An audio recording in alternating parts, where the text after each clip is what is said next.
Entonces fíjate, los futbolistas son odiados por innumerables razones, pero pocos han sufrido el tipo de abuso que padeció Ginola. Y todo por una razón bastante banal.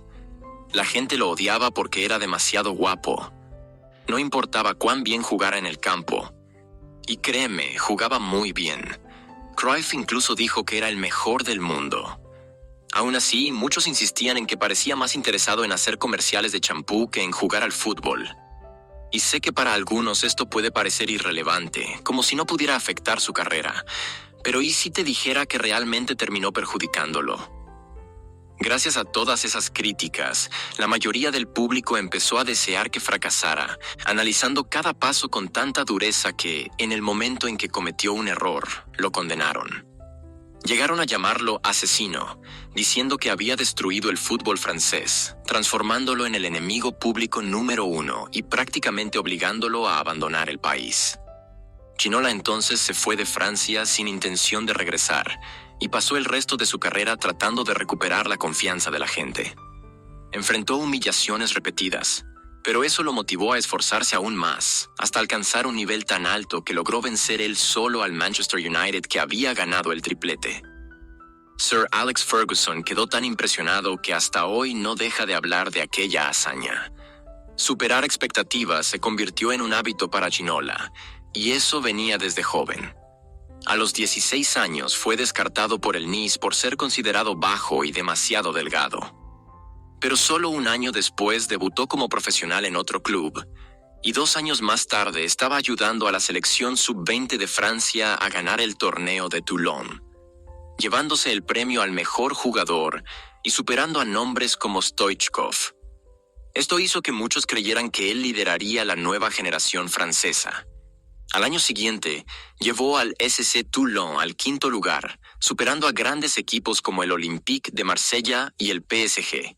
Y, al regresar al torneo de Toulon, marcó 5 goles en 4 partidos, ayudando a Francia a conquistar nuevamente el título. En ese momento, cualquier equipo del país lo quería, y tenía opciones como Mónaco, Burdeos y Marsella. Ginola eligió el Matra Racing, un proyecto ambicioso financiado por el multimillonario francés Jean-Luc Lagardère. El equipo incluso contrató a Enzo Francescoli, pero 2 años después fue descendido, abandonado por su patrocinador y terminó desapareciendo. Ginola, sin embargo, llevó al equipo a la final de la Copa de Francia ese año, casi asegurando el título con un gol en la prórroga, aunque perdieron al final. Ante esto, era de esperarse que Ginola firmara con uno de los clubes más grandes de Francia. Pero en lugar de eso, fue al Brest, un club tan inestable como el Matra Racing. En 10 meses, el club terminó la temporada en el 11º lugar, pero fue descendido por problemas financieros. Y, en diciembre, la situación empeoró con hinchas invadiendo el campo en protesta. No pasó mucho tiempo antes de que el club se declarara en bancarrota, dejando nuevamente a Ginola sin equipo. Después de esta etapa complicada, Ginola finalmente firmó con el PSG. Sin embargo, antes de eso rechazó una oferta del Olympique de Marsella, y esa decisión fue muy cuestionada, ya que el Marsella ganaría la Liga de Campeones poco después. Pero al llegar al PSG, Ginola rápidamente conquistó a la afición, aunque su relación con los compañeros, especialmente Georges Weah, era complicada. Según algunos, ni siquiera se saludaban, pero en el campo demostraban una asociación tan fuerte que, en su primera temporada juntos, llevaron al PSG al título de la Copa de Francia y lograron la mejor campaña europea de la historia del club, venciendo incluso al Real Madrid. Incluso con el apoyo de los parisinos, Ginola seguía siendo mal visto por el resto de Francia, que lo consideraba vanidoso, arrogante y egocéntrico. Pero para quienes convivían con él, esa imagen era falsa. Claro, a veces Ginola se involucraba demasiado en su vida de celebridad, pero era una persona amable, apasionada por el fútbol y dedicada a la victoria. La verdad es que muchos lo odiaban por envidia, porque todo parecía fácil para él. Bastaba un toque al balón para que la multitud vibrara sin parar. Es difícil no sentir celos de él, especialmente si eres una persona común. Aunque su belleza fue una bendición, también fue una maldición, ya que impedía que los aficionados lo vieran como lo que más quería ser, un futbolista. En noviembre de 1993 cometió un error. Si hubiera sido cualquier otro jugador, la indignación habría durado una semana. Pero como era Ginola, el hombre más odiado de Francia, esa rabia duró mucho más tiempo. Mira, Francia no había ido a una Copa del Mundo desde 1986, y ahora solo necesitaba un empate contra Bulgaria para clasificar al Mundial de 1994. El único problema era que esa selección búlgara era una de las mejores de la historia del país, y cuando el partido se acercaba al final, el marcador estaba empatado 1-1. Francia entró confiada, pero ahora temía por la clasificación. Ginola consiguió una falta por el lado derecho del área búlgara, y todos esperaban que mantuviera el balón y hiciera tiempo. Pero Ginola nunca jugó con miedo, ni hizo juego sucio. Así que, en lugar de eso, centró el balón en el área. El balón cayó en los pies de un defensor búlgaro y 16 segundos después, Kostadinov marcó el gol que eliminó a Francia del Mundial, condenando al país a otros 4 años sin participar en una copa. Fue un momento horrible para el fútbol francés, y culpar a Ginola fue el camino más fácil. En realidad, muchos esperaban una oportunidad así para justificar el odio que sentían por él. El entrenador de Francia, Gérard Houllier, fue uno de ellos. Incluso antes de ese partido, su relación con Ginola era complicada. Houllier creía que el estilo vistoso de Ginola era solo un intento desesperado por ser el centro de atención y que su falta de compromiso con el equipo era evidente. De hecho, Houllier dejó a Ginola en el banco al inicio del partido contra Bulgaria, porque no confiaba en él para un partido que decidiría su propio futuro como técnico. Después del partido, Houllier podría haber calmado las cosas, pero en lugar de eso, culpó a Ginola públicamente, diciendo a la prensa que, con 30 segundos restantes, fueron apuñalados por la espalda, que Ginola había cometido un crimen contra el equipo y que lanzó un misil al corazón del fútbol francés. Esas palabras prácticamente condenaron a Ginola, y al día siguiente los medios lo llamaban el asesino del fútbol francés. Pronto, Houllier lo vetó de la selección nacional, todo por un centro fallido. Pero si lo analizamos hoy, todo el equipo estaba defendiendo. Había como 7 jugadores que podrían haber evitado ese contraataque. La realidad es que Francia solo necesitaba ese empate porque, 5 días antes, había perdido contra Israel por 3-2, incluso con Ginola marcando para poner al equipo en ventaja. Tras ser sustituido, el equipo logró perder el partido en los minutos finales. Lo que pasó no fue culpa de Ginola, sino de un equipo talentoso pero mentalmente frágil, que al enfrentarse a un reto, prefirió buscar un chivo expiatorio. Como Ginola diría más tarde, aprendí que el fútbol es un juego de equipo, así que me pregunto, ¿por qué me culparon del fracaso de todo el equipo? ¿De todo un país? Esa pregunta lo perseguiría por el resto de su vida. Lo único positivo que Ginola pudo sacar de todo esto fue el hecho de que Houllier terminó siendo despedido, a pesar de haber intentado desviar la culpa hacia él. No obstante, su sucesor, Aimé Jacquet, compartía el mismo desprecio por Ginola.